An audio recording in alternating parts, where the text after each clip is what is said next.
Puji Tuhan, saudara kekasih dalam Tuhan. Kita harus benar-benar memperhatikan saudaraku bahwa dunia kita hari ini penuh dengan kesibukan. Berbagai tontonan, baik itu melalui media sosial, gadget yang di tangan kita, TV, ya saudaraku, maupun banyak hal yang sebenarnya tanpa disadari oleh banyak orang, itu sebenarnya menyita waktu. Menyita waktu. Tampilan-tampilan atau infotainment yang ada di TV, di YouTube, saudara, atau di media sosial, belum lagi dalam berita-berita, apakah itu berita politik dan segala macam berita. Belum lagi juga ditambah dengan konten-konten yang lucu-lucu, saudara. Kalau kita membiasakan diri kepada hal-hal tersebut, itu akan menyita waktu. Menyita waktu. Dan kalau kita terus-menerus, saudaraku, membiasakan kepada hal-hal tersebut, itu akan berpengaruh di dalam pikiran kita. Berpengaruh di dalam pikiran kita, saudara. Kenapa? Yang pada akhirnya jiwa kita ini dicemari. Sehingga saudaraku, ketika kita berada di ruangan doa seperti saat ini ataupun di ruang doa pribadi, sulit kita untuk menemukan Tuhan, saudara. Sulit kita merasakan kehadiran Allah yang walaupun tidak mutlak Tuhan harus hadir. Tapi untuk menembus di dimensi pertemuan atau perjumpaan dengan Tuhan itu tidak mampu. Atau menghayati kehadiran Allah, menghayati kekekalan, itu tidak mampu, saudara. Karena jiwa kita sudah terlalu keruh. Karena telah dicemari, dikotori dengan apa yang kita lihat, yang kita tonton. Atau kesibukan-kesibukan yang sebenarnya tidak berdaya guna. Kalau kesibukan yang berdaya guna, bagi kita tentu tidak masalah, ya, sibuk bekerja boleh. Itu pun tidak boleh sampai menyita waktu. Sambil bekerja, saudara, kita bisa memasang headset di telinga dan mendengarkan khotbah atau mendengarkan lagu-lagu rohani. Bisa. Jangan sampai, saudara, kita terputus. Nanti kalau saudara ada di ruangan doa, kalau saudara membiasakan diri dari bangun pagi, yang saudara pikirkan itu Tuhan, tentang kekekalan. Begitu saudara ada di ruangan doa, saudara akan bertahan di situ. 1 jam itu tidak terasa, bahkan sangat singkat. Kalau seperti saya, saudara, 1 jam tidak terasa, saudara. Begitu masuk ruangan doa, bermeditasi dulu, bersaat teduh. Itu sudah bisa memakan waktu 30 menit loh, saudara. Belum memuji Tuhan, belum menyembah Tuhan, saudara. Baru bermeditasi. Memeriksa diri, saudara. Sambil berkata, Tuhan, Saya buat dosa apa? Engkau nyatakan. Bagian mana yang belum selesai? Aku mau selesaikan Tuhan. Aku mau bersih, aku mau kudus. Aku memohon ampun. Itu sudah memakan waktu 30 menit loh. Jadi kalau 1 jam itu tidak terasa. Kalau orang tidak membiasakan diri mencemari jiwa mereka dengan hal-hal yang tidak perlu. Yang tidak patut. Tapi kalau pikiran mereka, jiwa mereka diisi dengan air yang berasal dari dunia ini,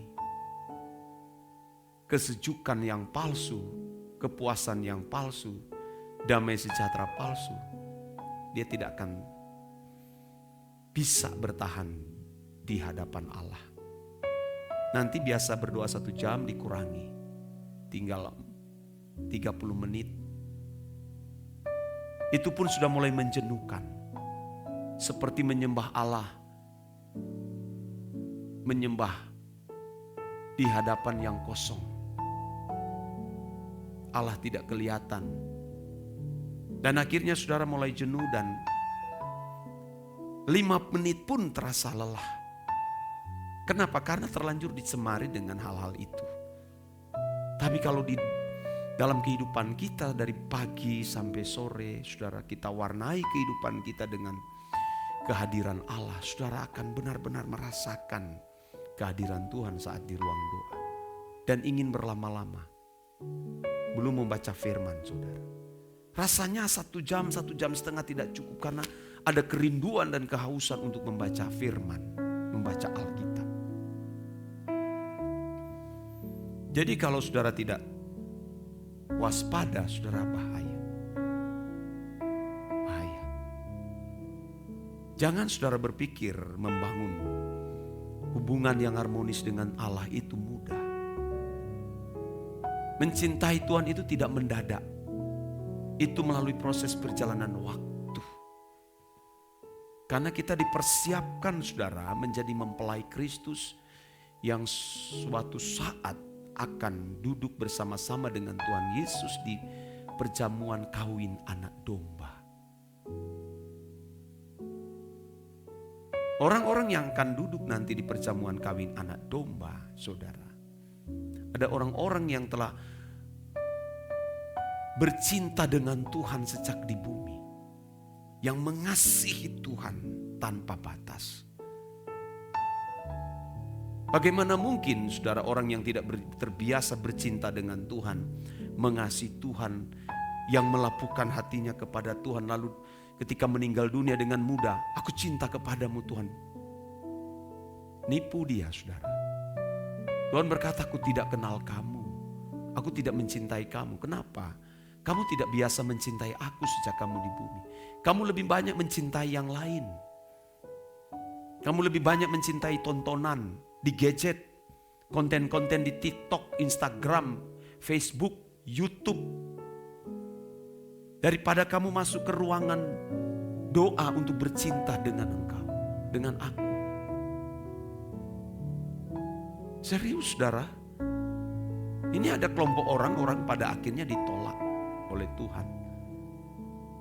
Tuhan belakangi, pintunya ditutup seperti 5 garis bodoh. Karena mereka tidak mencintai mempelai. Mempelai laki-laki datang, saudara, tidak punya kesiapan minyak. Tidak memiliki sikap berjaga-jaga, menanti-nantikan Tuhan. Bahaya, saudaraku. Apalagi di zaman ini, betapa sulitnya. Generasi yang lahir di zaman ini sulit. Anak-anak muda sulit bercinta dengan Tuhan. Karena sudah terlanjur. Mata mereka telah dirusak dengan banyak hal. Jendela jiwa mereka, saudara, sudah rusak. Dan ini menjadi pergumulan kita, saudara. Melepaskan kebiasaan-kebiasaan tidaklah mudah. Ini saya gumuli. Oleh sebab itu saudara, latihlah dirimu. Jangan mencintai apapun. Lepaskan semua berbagai keinginan. Dan milikilah hubungan yang harmonis intim dengan Allah. Kita yang menciptakan itu saudara. Kita menciptakan suasana, atmosfer kerajaan Allah, kehadiran Allah. Makanya kalau saya kasih tahu lah saudaraku, tips supaya kita tidak berbuat dosa. Ya, tips supaya kita tidak berbuat dosa. Jangan mencintai apapun di bumi ini. Jangan terikat dengan apapun. Kalau saudara masih bangga dengan memeraih yang orang duniawi raih, saudara berpotensi berbuat dosa. Ya, setan itu bijaksana juga, licik-licik. Bagaimana mau menjatuhkan Yesus pada waktu di padang gurun sedang berpuasa 40 hari 40 malam. Dia mencari kesempatan pada waktu puasa kan. Selesai puasa itu laparnya luar biasa. Jadi celah-celah itu kesempatan dan menawarkan. Ini batu jadikan roti loh. Di saat dibutuhkan. Tapi Yesus berkata manusia bukan hanya hidup dari roti. Tapi dari setiap firman yang keluar dari mulut Allah. Itu kalau tidak membiasakan diri bergaul dengan Bapa, mempercayai Bapa walaupun tidak kelihatan, dan berusaha untuk tidak memiliki keinginan apapun dan menikmati pun apapun, saudara bisa jatuh. Bagi Tuhan Yesus saudara, Bapa itu adalah kebutuhannya. Arah hatinya, kelaparannya bukan lagi kepada kelaparan yang menyangkut pemenuhan kebutuhan jasmani, tapi kelaparannya selalu akan Tuhan. Itu mau digoda bagaimanapun tidak akan bisa jatuh saudara. Tapi kalau saudara miskin kebenaran, miskin firman, miskin perjumpaan dengan Tuhan, tunggu saja waktunya. Engkau akan dipengaruhi oleh setan. Nanti jatuh satu persatu, korupsi, nyolong uang, saudara jatuh ke perzinahan. Itu kelaparan daging. Ya saudara, hobi-hobi, saudara, itu kebutuhan fisik. Keinginan mata, kelaparan lidah, saudara akan jatuh di situ. Tapi kalau saudara benar-benar melepaskan semua itu, saudara menjadikan Tuhan sebagai kebutuhan utamaku. Dia lebih dari jantungku, lebih dari nafasku. Saudara akan dipuaskan. Ya. Nanti kalau ada waktu puasa, saudara percayalah, saudara kalau ini bukan kebiasaan, saudara kalau benar-benar puasa, sungguh-sungguh, sampai saudara mau buka puasa pun sudah nak rasa makan. Iya. Tapi saudara kalau puasa tidak baca firman, puasa tidak berdoa, Anda akan sangat mudah lapar. Setan tahu ini daging ini lemah. Roh penurut tapi daging lemah bro. Nah oleh sebab itu saudaraku, saya ingatkan kepada saudara sekalian, ayo kita cari Tuhan dengan sungguh-sungguh. Ya, karena mencari Tuhan itu seperti mencari jarum di dalam jerami yang tidak mudah. Ya, ini menjadi pesan Tuhan bagi kita sekalian. Amin.